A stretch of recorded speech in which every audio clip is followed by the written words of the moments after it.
even some of the redacted images that we're all forced to see when we open up Twitter now with these Epstein files, where it's clear. Yeah, what they're you're underage. looking at. Yeah.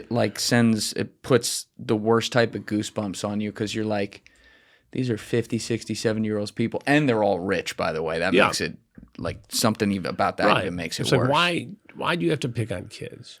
You could have sex with virtually anybody you wanted, or a lot of different people. But picking on kids and living in this world where Epstein had so much power and influence, I mean, it's crazy, what went on there and how he was able to manipulate people and money and to, from a very young age, lie, cheat, and steal his way to being nearly a billionaire. I mean, the New York Times did an article several weeks ago, and they interviewed for the Sunday magazine, and they interviewed his boss at Bear Stearns, who said, I regret I didn't kill his career when I had the chance to, because they found that he had lied on his resume. And he was able to convince him that, hey, look, if I didn't lie, I mean, those are schools I couldn't get into. I learned on the streets. I have a hard knocks education, and I'm obviously performing. I apologize for lying on my resume, but let me go to work. And they let him.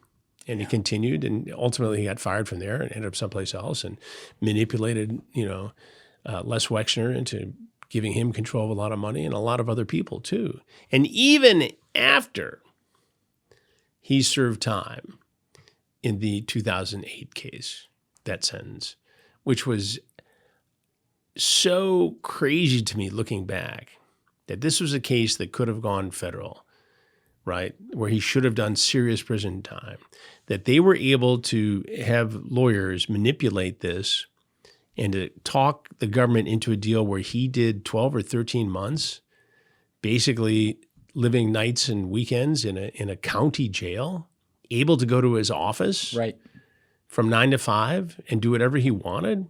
How about what he pled to, too? Right, to having an underage prostitute but not knowing it, essentially. Right.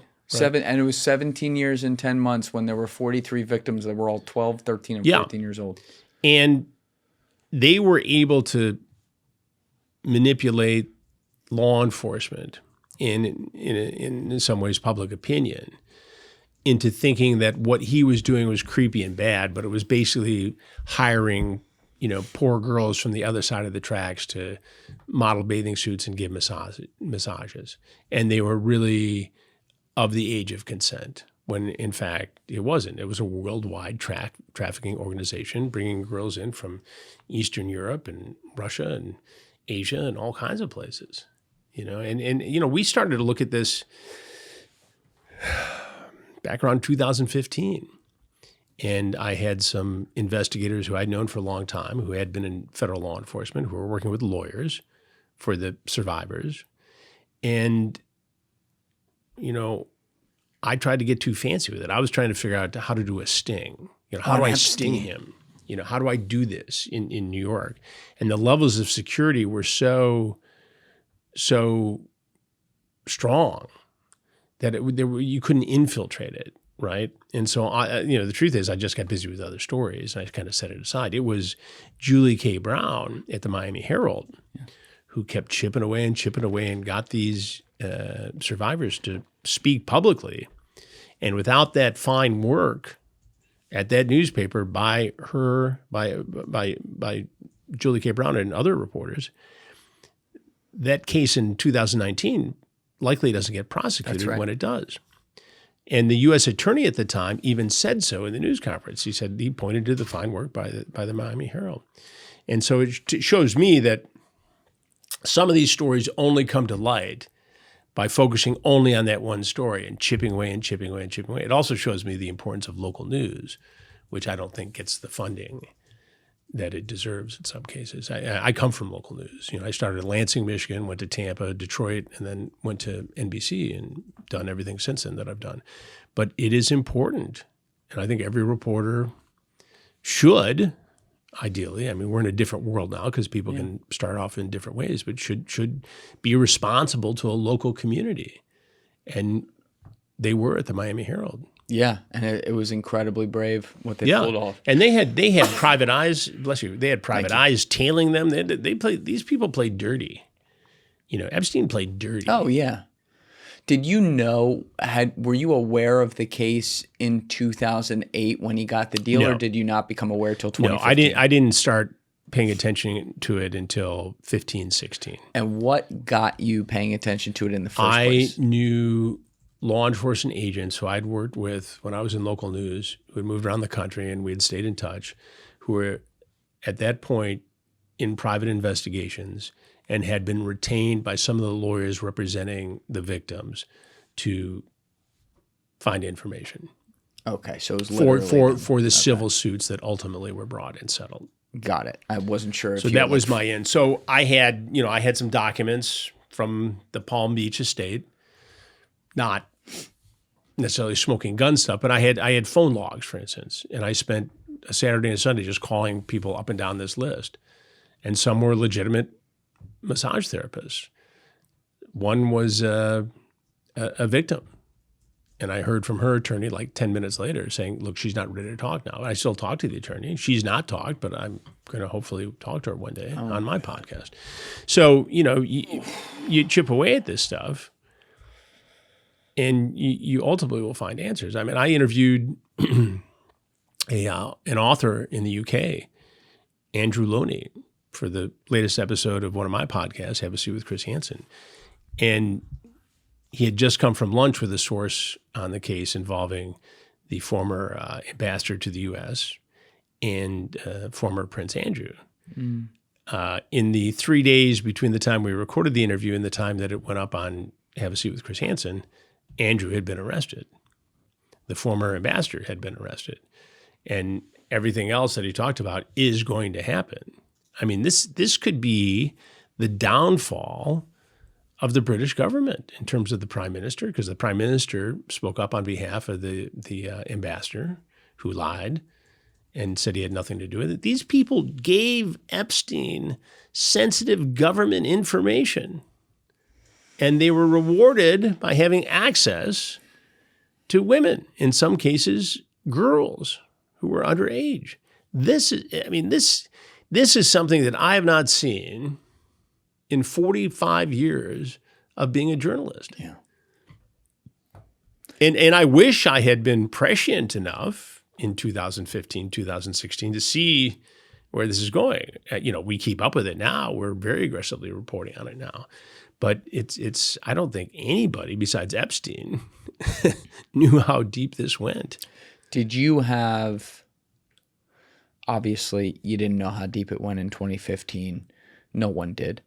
But when you were, I don't know, spending that Saturday and Sunday going through the phone logs and finding people and then looking at least the specs that these private detectives had given you, was there something in your gut at all that was like, ooh, this is different. This is another level? Yeah, I wish I had known more at that time, because I could have really garnered resources to really focus more on it as opposed to some other projects. Good projects, important projects. But, we were at that point getting ready to gear up the Predator investigations again, so I was focused on that, the Hansen versus Predators. I was starting Crime Watch Daily. I anchored that show for a couple of years, and we were doing stuff on ID. This is before podcasts and my streaming network and all that. So, I wasn't in a position to say, okay, I'm only going to do this. I've always, as a part of my job or jobs, had to do a lot of different things at the same time. And that's cool. That's what I do. But, yes, is there a part of me that wishes I could have focused on just that? Yeah. But I didn't realize at the time how big this was. Yeah. I remember I'd been saying this. I remember I saw an article, I believe it was in 2017. It could have been 2015, but I think it was like 2017. Might have been in Politico or something like that, that was outlining a little bit about this. I remember looking at that and just kind of saying, wow, what a sick rich guy. Yeah. And then kind of went on you move with on, things. and what a bad guy. Because they tried to shape this. His lawyers, his PR people tried to shape this as creepy. And yeah, he had youngish girls coming in and giving massages. Yeah, it became sexual, but they're all of age. They all consented. And they tried to make it look like, okay, he was just taking advantage of poor girls on the other side of the tracks. But that's just a tiny piece of this. I mean, Ghislaine Maxwell was going to universities and recruiting women. They had trips to Eastern Europe to identify models and telling them that they could be Victoria's Secret models because of the Les Wexner connection. And, you know, along the way, I'm sure they're picking up whomever they could possibly pick up to be a part of this and to bring them to the island, to bring them to the mansion, to bring them to the Palm Beach estate. You know, we were talking about hundreds, if not thousands of women, of girls here, children. Yeah, and with the latest drop of Epstein files, like I've looked at this case religiously since 2019. Yeah. It's because it's actually even way more than just the underage sex trafficking. There's a million things going on with it. That's just the worst part of it, or what I should say we thought was the worst part of it. And now when you read these emails, there are all kinds of things on the table that I can't confirm yet or anything, but the fact that they're even on the table is a possibility. Oh, I agree. I see them too. I mean, I've got multiple sources feeding me information. You know, like you have people who are online sleuths who have ways of tapping into different things that I don't have necessarily the knowledge to do. And these things come my way and I evaluate them and first of all try to see if it's true or not and does it make sense?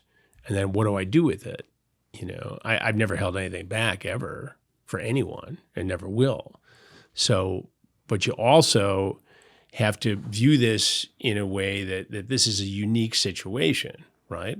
If I had my druthers as a reporter, I would want the criminal files on every high-profile criminal case, from Guthrie going back my entire career. But the reason those files typically aren't released is because they contain unverified information. And they contain information where there wasn't enough probable cause to get a warrant and to start a criminal prosecution. Yes. So in our society, we have said that if that doesn't exist, then those files, that information, that investigative material should not be released to the public because you can damage somebody's reputation whose activities did not rise to the threshold of criminal prosecution. So this is unique. Yes. We usually don't get stuff like this. Unverified raw information. And so that adds, look, I'm not standing up for anybody in the Epstein files, but it does add a layer of responsibility for guys like you, guys like me, and across the board to make sure we're not accusing something that we can't back up. Yeah. Because it would not surprise me that Epstein falsified some of this stuff, made things look worse than they were to establish some blackmail plot. And I'm sure he squeezed a lot of people for money and other things because he had something or could threaten something, true or not. Look, there's a lot of bad behavior, right? Yes. There's a lot of horrible things. Look at all the people who have stepped down from prominent positions. Larry Summers. It's something. Yeah. You know? Yeah, if we had a list of that, right? The latest people, Tom Pritzker stepped down from his board position. Yeah. And what are these guys thinking? I mean, on one level, you could sort of understand, okay, if the guy hadn't faced any criminal charges and he was just a playboy millionaire who had a private jet and an island, you could see his attraction. You could see why other single guys who were playboys who like attractive women would hang out with him, right? You can understand that. But once he's charged as a predator, I mean, this guy should have been persona non grata for everybody, for Bill Gates, for the Clintons, for everybody. You can't do business, or you shouldn't be doing business with a registered sex offender. And you have a responsibility to do your due diligence if you're a former president, if you're a government official, to make sure the people you're dealing with are on the up and up. I mean, look at Prince Andrew. I mean, this thing is just, and for him to have allegedly said to the arresting officers, "Oh, I'm the Queen's son. You can't do this to me." Oh, he said that? That's the report. Oh. You get your ass in the car, fat boy. You ain't a prince no more. You know. Oh my God, I didn't hear that. And you have to know that, you know, Charles is just glad to get this problem out of there. I mean, there's been no indication that he's been involved. I mean, obviously, you know, there are issues. You know, what did you know and when did you know it? And should you have cut ties with him earlier? But, you know, he's in trouble on this thing. Yes. I mean, you know, using your position to get trade information and then giving it to Epstein in return for sexual favors. I mean, that's treasonous. It is. And you talk about, though, these people who were really close to him, the ones we know were really close to him, who stayed associated with him, where we know full well that they knew what he had been accused of and continued the behavior. This wasn't a guy who said, "Hey, I made a mistake. I let somebody into the circle who was too young. She gave me a massage. There was a sexual act. You know, I'm gonna go out of my way to start foundations and to do right and to lead by example." He went right back to it. That's right. And arguably worse activity than ever before. And that's what I'm saying, because he was from an environment where he could. And it's not just the wealth he had. It's the status in society and this. It's a sense of impunity. Yes. It's the same sense of impunity that former Prince Andrew has, that his former wife has, that Epstein and his buddies had. They just didn't think it applied to them. You know, I interviewed Julia Bryant, who's an Epstein survivor, who was in South Africa, attractive young woman of legal age, but was coerced into coming back to the ranch, woke up in a surgical suite, and still doesn't know exactly what happened. In a surgical suite? Yeah, at the New Mexico ranch that he had. All kinds of stuff that was allegedly going on there. Oh, yeah. But she met Epstein when he was with Clinton and other dignitaries. In 2002? No, after 2002.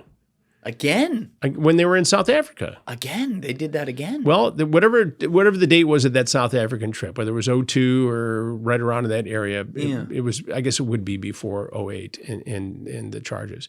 But, I mean, here's a woman who was eager to get into modeling, met somebody who was with the president, the former president of the United States. I mean, how much more safe can you get? Secret Service agents there.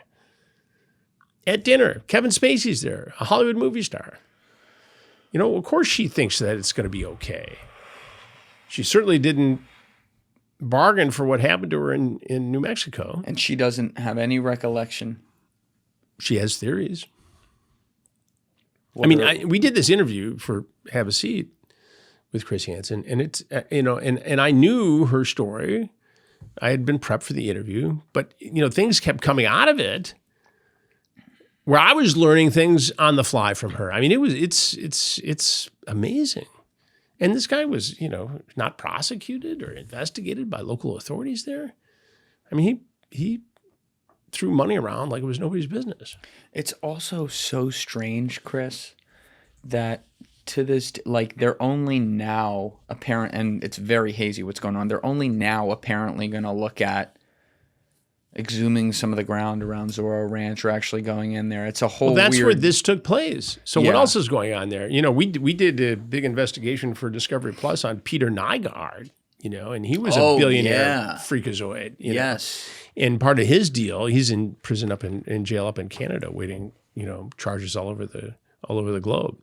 But his deal was that he would allegedly impregnate young women in the Bahamas, where he had a huge home, and then have them get abortions and harvest their stem cells of the fetuses to inject in himself as the fountain of youth.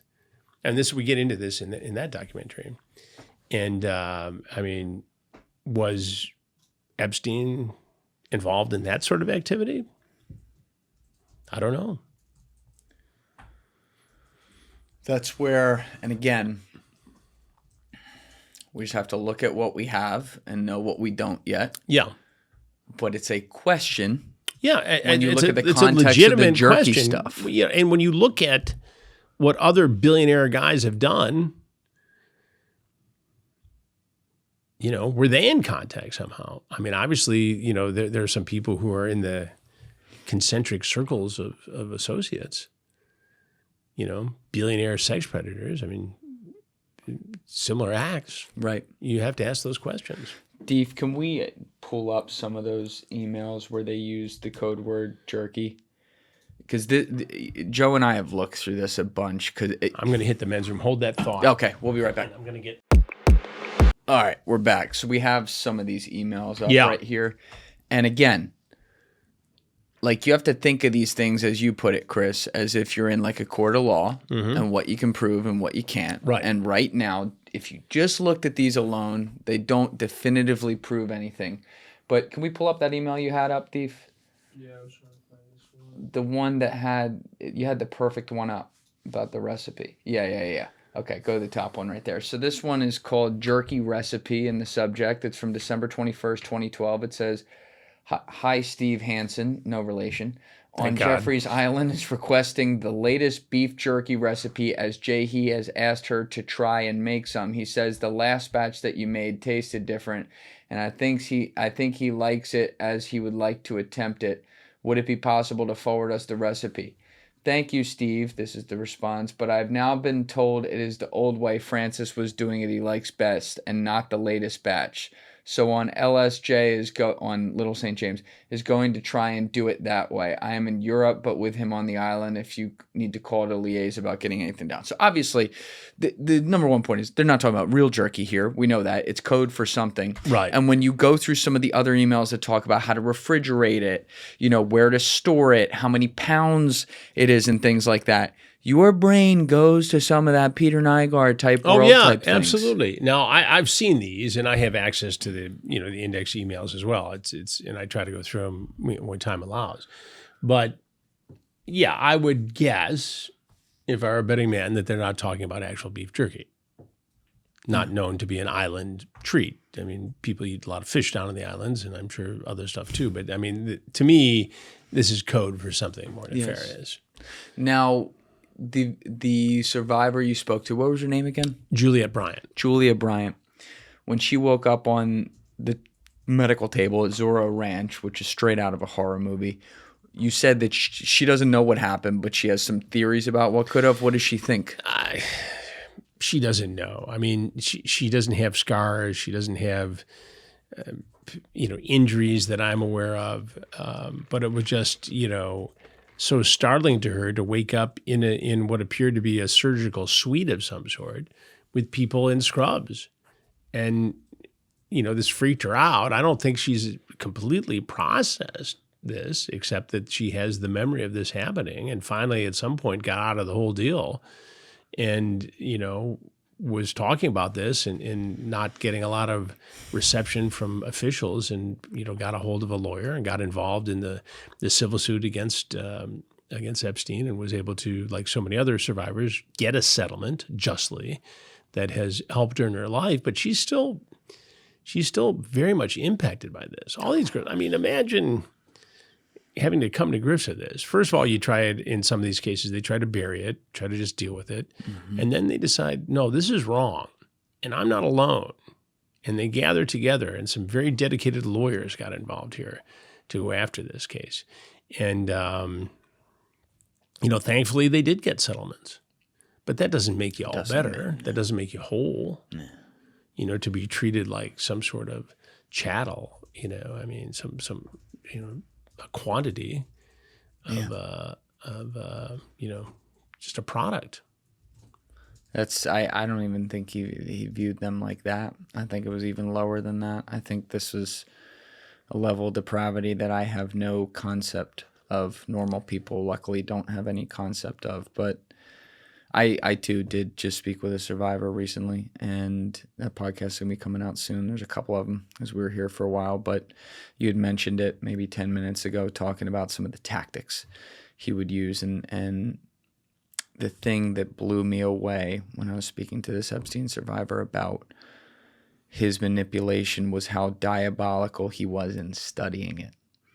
So when he would traffic this woman who was barely a woman, she was 20, 21, to other men in Hollywood or other places mobily, meaning he wouldn't be going with her or anything like that. Right. He would just traffic her to them with the idea that, she was going to get raped. And so she said that every time that she went and did one of these things, he would call her afterwards. And he would say, like, so did you hook up with him? Which, means rape, by the way, obviously. Yeah. And, most of the time the answer was no. And regardless of whether the answer was no or yes, he would want to know the details to a T every time. It was like it's like a serial killer. Yes. It sounds the Lamb stuff. Yes. It was, and in a sick parallel to the real world, I was like, oh my God, this is like when Bill Belichick and Tom Brady watch tape of defenses. Yeah. But he's watching. And he wants to know for his own, prurient interest. He gets off on this, obviously. But also to realize what kind of power, what kind of manipulation does he now possess over a wealthy, powerful guy that he can use to his advantage? What's the blackmail? Yes. I hadn't even thought He's of keeping that notes. Yeah. He wants to be able to say, well, how was your night with whatever the code name is? And he's got the response. And these guys were talking about this in the emails. Yeah. I mean, up until 17, 18, right up until 19 when he got popped. The Peter Attia, the doctor. Peter Attia, yeah. Yeah, Attia. Did he take part in it? No, apparently not. But he was talking about it, and he was chummy with a guy who is running one of the biggest human trafficking operations in the history of the world.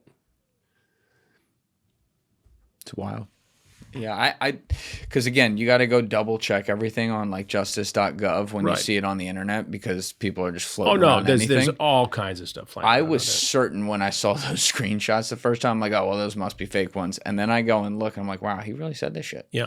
To this guy. And I'm not defending him, but I mean, obviously, I would like to think that he didn't know the extent of this, that he just thought he was talking to a rich guy who was, somebody he thought was kind of funny and interesting. And maybe he, as a medical guy and an influencer, maybe, he was targeted by Epstein too. Right. Now, as you said, sometimes on your stings, you do run into doctors and lawyers. And I say that because these are people of means, if you will. A lot of times you don't. A lot of times it's someone who's not of means. They're all pedophiles. It's the same shit. But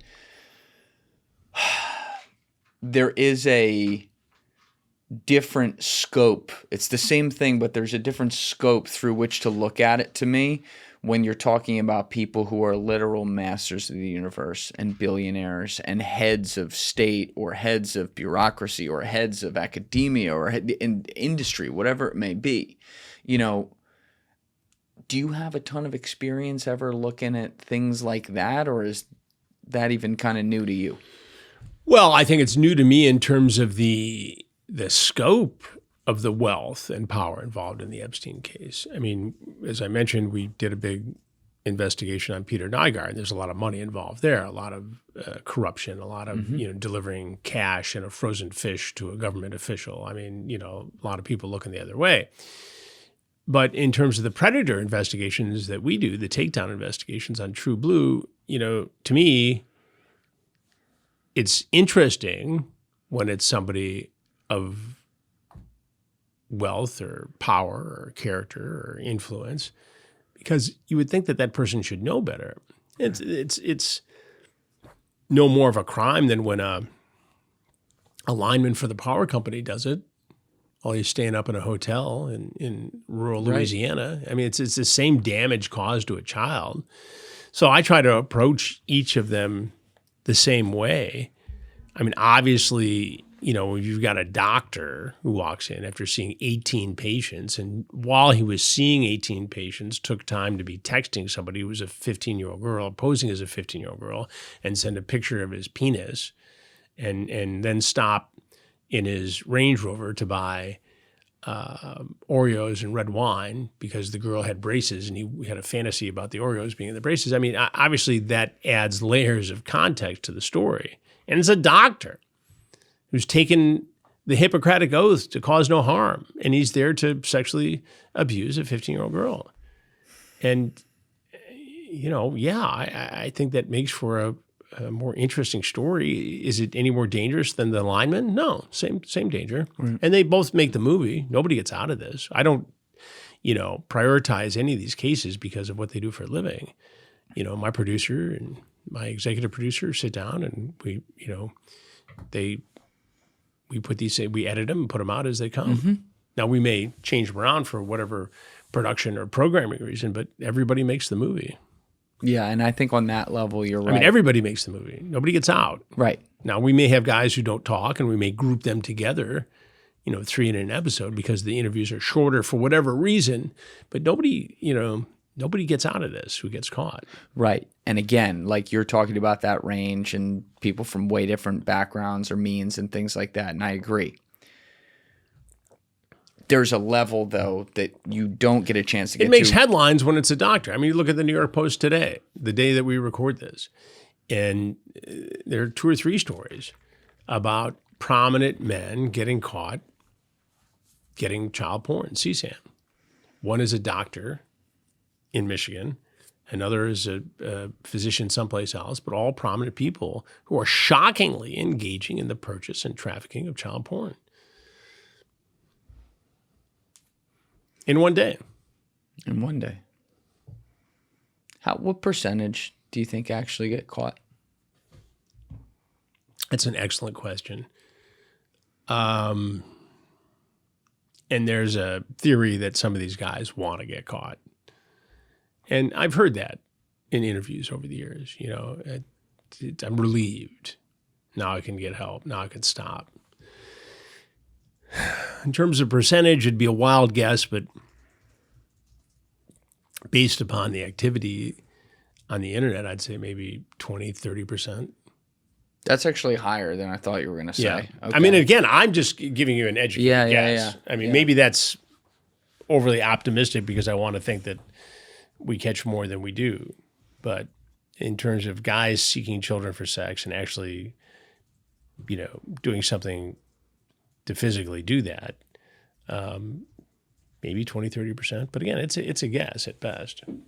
Do you think certainly not for everyone, but do you think for some people this is something that's curable, or do you view it as incurable across the board? They have this feeling that's what it is. I think the vast majority of cases are incurable, but I have seen, and we talk about this on the Predators I've Caught podcast, guys who, especially the younger guys, who did their punishment, whether it's a month in the county jail or whatever it was. They registered as a sex offender. They went to their treatment, and now they're productive members of society. It happens. How do we know that? We know that because they're closely monitored. We know that because they have to report to a probation officer. We know that because they're registered. We know that because we keep track of their activities. So is it 100%? No, absolutely not. But these guys are going to work every day. They're doing a job. They're not offending. They've gone to therapy. They're young enough where they can rewire their brains a little bit. And people would argue with me that none of these guys can be fixed. But I think some of these guys act on impulses that, with some work and therapy and some monitoring, they can decide they're not going to do it again. Mm-hmm. And discipline. If they have it. See, that's an interesting word to use there, because if you say discipline, the way, maybe I'm taking it too literally, but that would mean that they have all those urges, but they're disciplined to just not act on them or something. And that's exactly what I'm getting at. And I get email. We have an email associated with the podcast, chris@predatorpodcast.com. And I've gotten at least a dozen over the 5 years we've done that podcast, emails from men who say, look, I don't want to use my name or I don't want to be identified, but I am telling you that I've had these urges for as long as I can remember. I go to therapy. I'm in a normal adult relationship, and I don't offend. And I understand I have these urges, and I can't tell you exactly why, but I do. I'm attracted to younger girls. And I don't offend. And you need to know that there are people out there who are like me. Now, have I verified everything in that email as being true? No. But it rings true to me that there are people out there who are that way. Maybe there's some of those people who are telling the truth. Maybe some of the other people fall in the category if they want to get caught, and this is how they think they can do it to get their attention by emailing Chris Hansen. Yeah, or they're jerking me around. Or they're jerking you which around. is not out of the possibility either. It's You don't know, but it's interesting that somebody would take the time to give me details about their life. And if I wanted to find them, I could find them. Yeah. You know, and if I thought they were a danger to society, I would turn it over to law enforcement. I would do everything I could to prevent them from harming a child. I don't care. Yeah.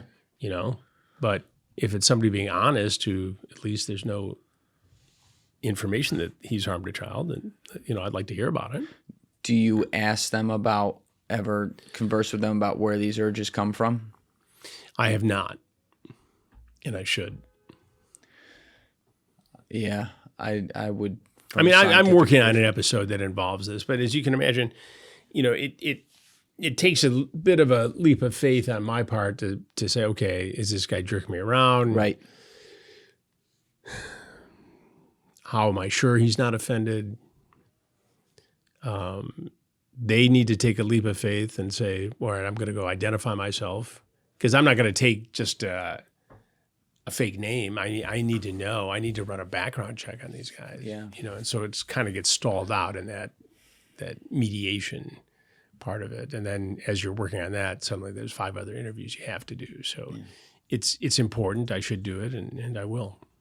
Does it feel like sometimes with all of the awareness we have on just how widespread a problem like this is, does it feel like you're swimming against the current? Like it just gets worse despite all the great work you've clearly done to help? Yeah, I try not to get overwhelmed by it. You know, I've at a stage in life where I've been doing this long enough, you know, that I know a couple things to be true. One, you just got to do your best every day.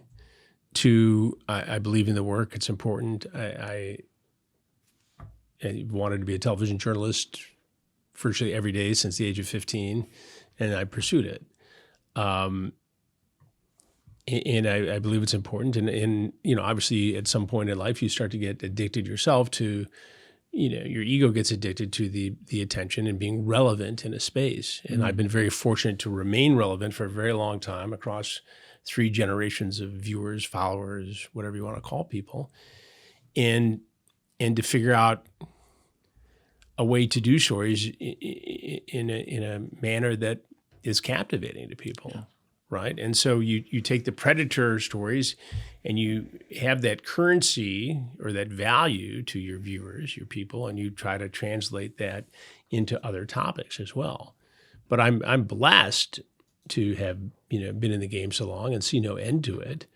Not just catching predators, but all kinds of other stories and other material and other things that I do.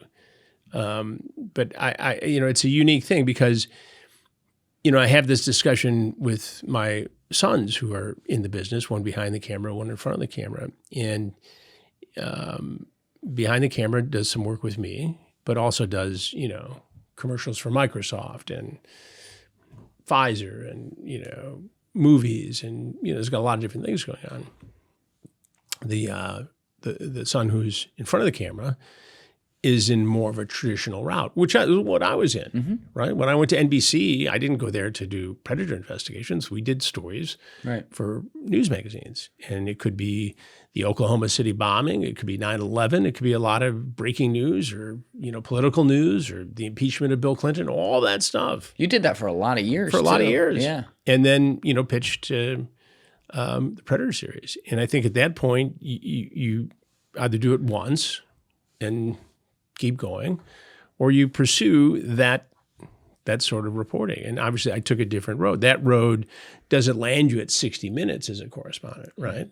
It lands you in your own world, your own network. And I'm comfortable with that. I mean, I don't know of a better set of circumstances that I could have than the one I currently possess. I mean, who at 66 years old has their own streaming network, which produces Takedown that comes out every single Thursday, 2 podcasts with unique content every single Monday and Wednesday, and then documentaries, right? A dozen in the works, including the Roblox documentary that is out now. Well, you're also like a one-of-one brand. Like when people think about this kind of thing and like catching predators, it's like the next search on Google is Chris Hansen. Right, but I don't get to do a cooking show in Italy. But I knew that going into it. I think you're doing more important work, though. I agree. But you also, there's a part of you as you go through the business where you think, well, I'll do a lot of different things. And we did for many years at Dateline do a lot of things. That show has morphed into a murder mystery, procedural. Mm-hmm. Nothing wrong with it. Great show, does very well. My friends still work at that show doing those murder mysteries. Is that what I personally want to do? No. I found a niche and a purpose that is tailor-made for me. And I'm very comfortable doing it the way I do it. Those guys may not be comfortable doing it. I mean, there's no jealousy or animosity or I'm better than you or you're better than me or I wish we did. It's just the way it happened. We're all very good friends. We talk all the time. I see him at CrimeCon. Right. I think I'll actually disagree with you on one thing, though. Obviously, like you're perfectly comfortable right where you are and doing your thing. But I do think if you woke up tomorrow, maybe I wouldn't want to see you do a cooking show personally, but like, if you woke up tomorrow and said, I think not that anyone would want to do this these days, but I think I'm going to go cover the politics in D.C. People would be like, yo, Chris Hansen's covering what's going on in D.C. I think I'm you're going to right. watch it. I mean, it's refreshing to hear, I got a lot of people who depend on me to do the kind of work I do, right? And so that plays into it as well. Yes. But I think as this evolves, for instance, as TruBlu, our streaming network, grows, I think we're going to have, the ability to do a lot of different things. And I think as we become bigger, we have documentaries and projects in the works on different topics. And I think there's going to be the ability to get involved in a lot of things. And look, I'm at a great stage in life. My kids are grown, right? My wife is very supportive of this work. You're 66 still. 66 years old. You're doing well. I think you don't so. Look 66. I'm hanging there for a fellow of a certain age. But, you adapt as you go along to preserve yourself, too. Yeah. Now, you said you wanted to do this since you were 15. Yes. I mean, look, you got the look, you got the voice. You always had that. But, like, what was it? What was the push? I grew up about a mile away from where Jimmy Hoffa was kidnapped. Whoa. In suburban Detroit. And when it happened, the local police in Bloomfield Township and the FBI and national correspondents and local reporters. And Detroit, was a very sophisticated media market. It has been for many years. But when I was there, and I worked in Detroit for 10 years, the anchormen were larger than life. The reporters were, local celebrities and very good journalists. And they understood television. And Detroit at one time was the 7th largest market in the nation. Wow. It was New York, L.A., Chicago, Boston, Philly, and then Detroit. And the city of lost population, so it's changed now. It's in the top 20 still, I believe. But I became fascinated with the story, obsessed with it. I used to ride my bike up there, and the crime scene was all happening. And so I was bit by the bug then. And, after that, the Oakland County child killing case, which was a huge case when I was in high school. Was the Oakland County child Oakland County child killer. 4 children disappeared in the span of like 18 months, found dead. They were all related to 1 or 2 potential killers. I'd done stories on it when I was in Detroit. Keep track of it now. Was just on a radio show a few weeks ago talking about it in Detroit. It's the 50th year anniversary. Knew the family of one of the kids who was taken. Yeah, there it Timmy is. King. And some theories. I chased around as a local reporter in Detroit. We went to Wyoming to chase a lead. We went, we did a lot of different things on this story. And technically, I mean, there are people who think they know who did it, both of whom are dead. Oh, they never got caught though. No. It's been one of those enduring mysteries. Now, people have their theories. So, with all that having gone on, as I was starting to watch local news a lot and read all the newspapers, and the main anchorman at the ABC station, Bill Bonds, who's a great character, a great journalist, was best friends with my best friend's father. And so I was around him a lot. And, went off to college and signed up for the radio station and doing news, and I was a reporter. Mm. You mentioned it earlier, though, talking about this with serial killers. You drew the parallel in some of the mentality between them and the predators that you deal with. But I think sometimes we forget about how the whole serial killer phenomenon rose up, in the 60s, 70s, and 80s, and still unfortunately continues today. But when you look at the guys like the BTKs or this guy we never caught, the Oakland County child killer, a similar question when I asked you about child predators earlier, what bears someone to put that in their soul and become that thing? Silence of the Lambs. I mean, who how do you start in this? John Wayne Gacy, the notorious smiley face killer, in Oregon. I interviewed him face to face. This is a big dude too. We did a piece for Dateline years ago. And, you're sitting as close as you and I are sitting with this guy with leg irons and handcuffs on. And his daughter did a documentary recently. But what drives him? A combination of psychiatric reasons. And, they'll tell you a lot of different stories. My mom hated me. My mom was a prostitute.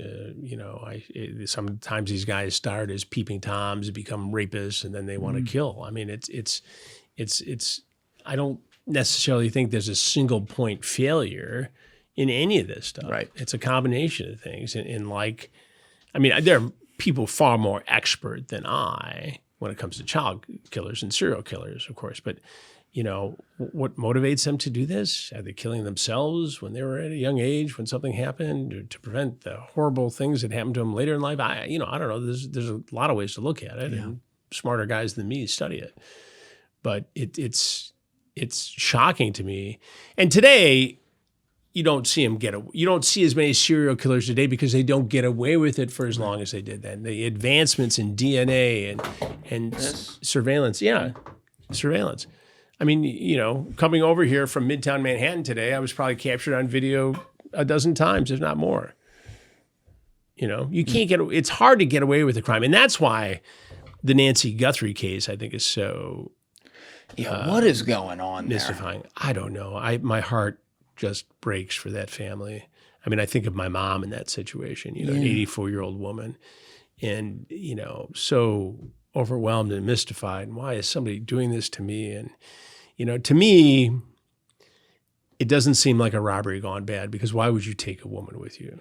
Right. And if God forbid, she died during the course of a robbery, why create a bigger criminal problem for you?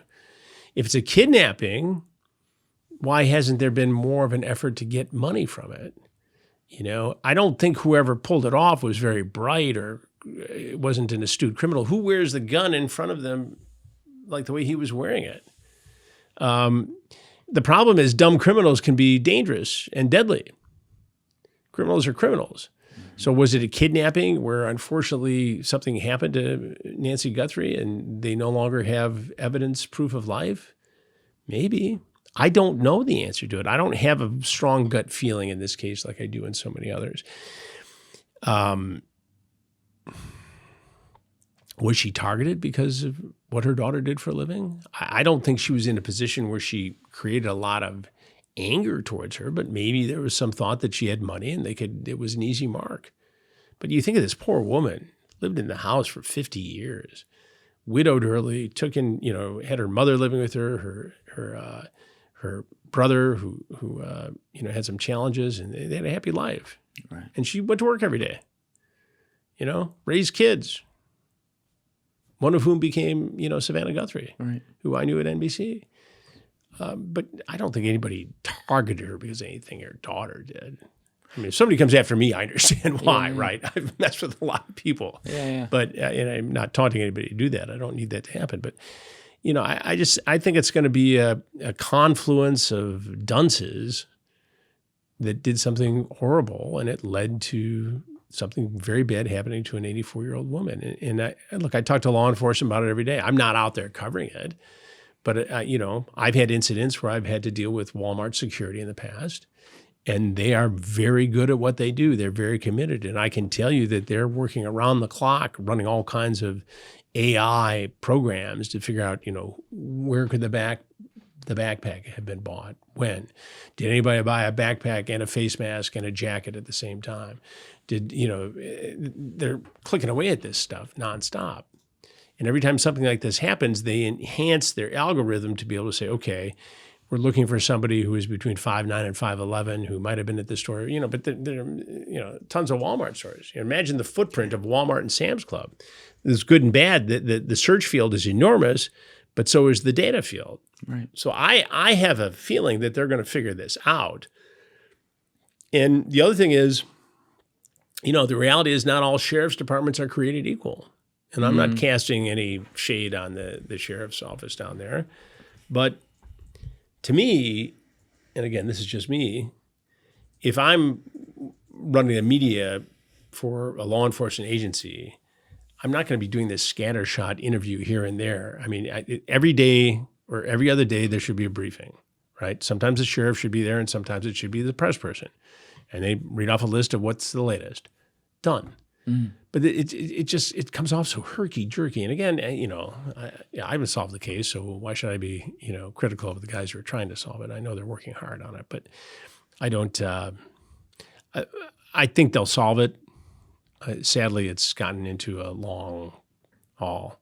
Yeah. But just whenever you think that, I mean, remember those poor kids who were killed, the college kids killed in Idaho. Yes. Everybody was starting to, these cops don't know what they're doing. A small town, campus cop, blah, blah, blah, blah, blah. And it turns out all along they were on the hunt, and they got this guy, Kohlberger. So hopefully there's stuff going on that we don't know about. Hopefully it comes to fruition, and whoever did this will get caught. And as Savannah Guthrie has said in her videos, you just have to believe. There's nothing bad that happens by not believing in the most optimistic outcome, right?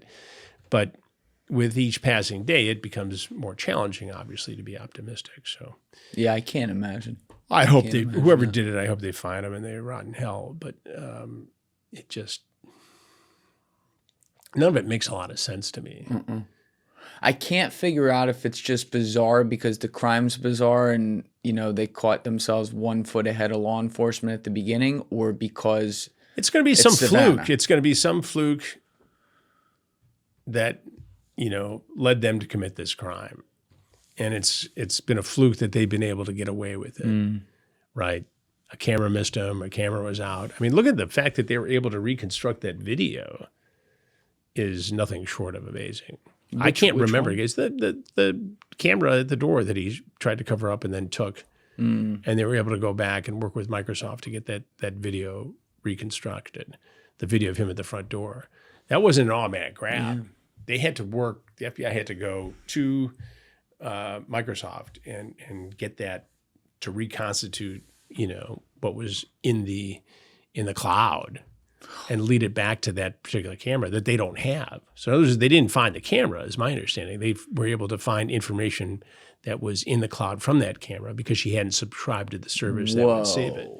So, I mean, just that. And, then you got to hope that, like in so many cases, somebody sees some tick or some characteristic of the guy on the video that they say, oh, that's Frankie.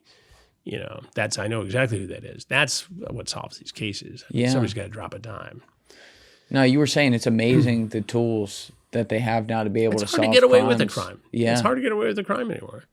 I mean, people try it, and it happens. But,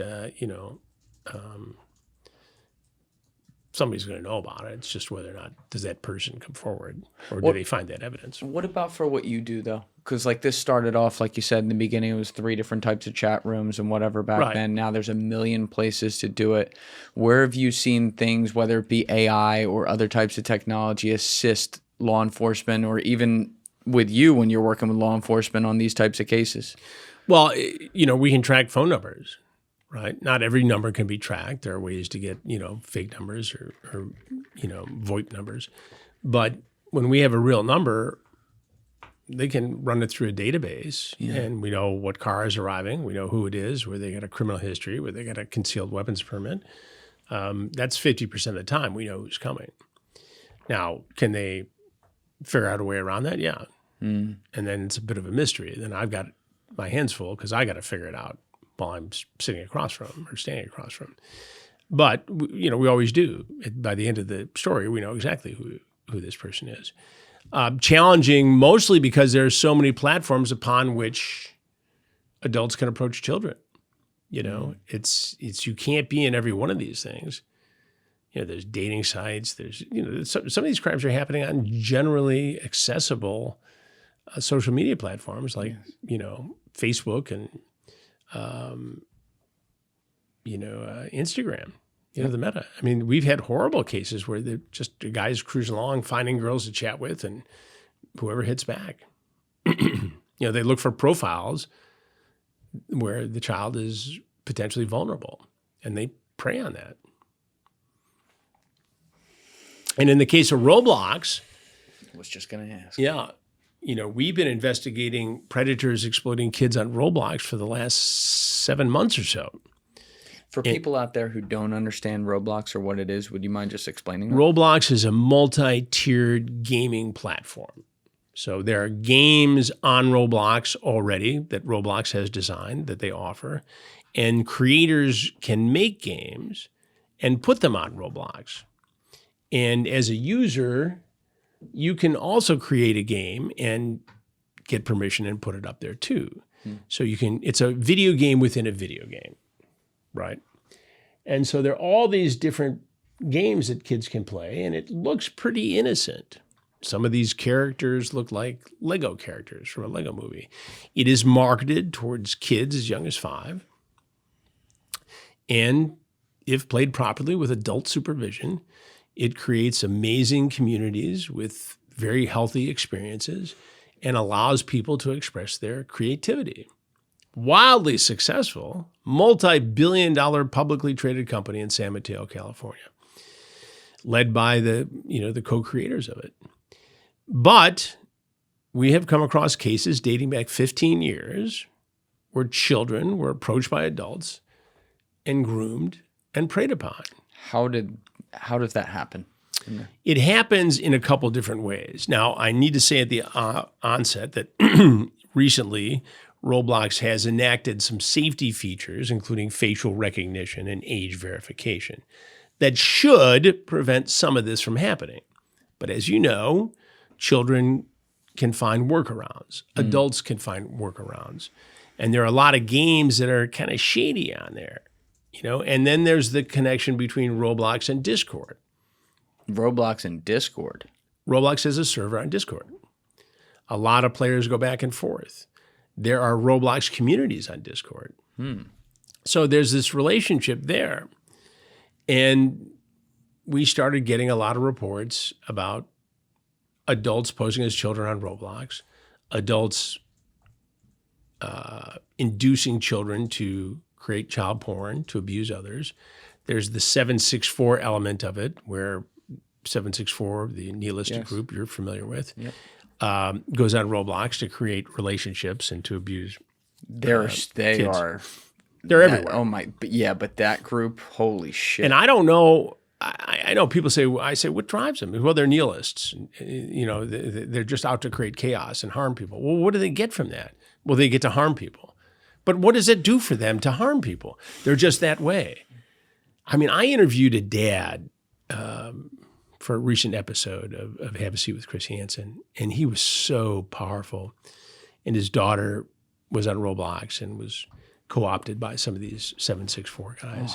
And ultimately she committed suicide, and the grief and the guilt and the reconstruction of it. But not only did they cause her to commit suicide, they convinced her to live stream suicide attempts. He finds this out later. Then they start picking on him, the dad, and harassing him just for the sake of doing it. After she died. Yeah, before and after. And this was an ongoing thing. So we divert from Roblox itself, but so kids were getting abused by predators on Roblox.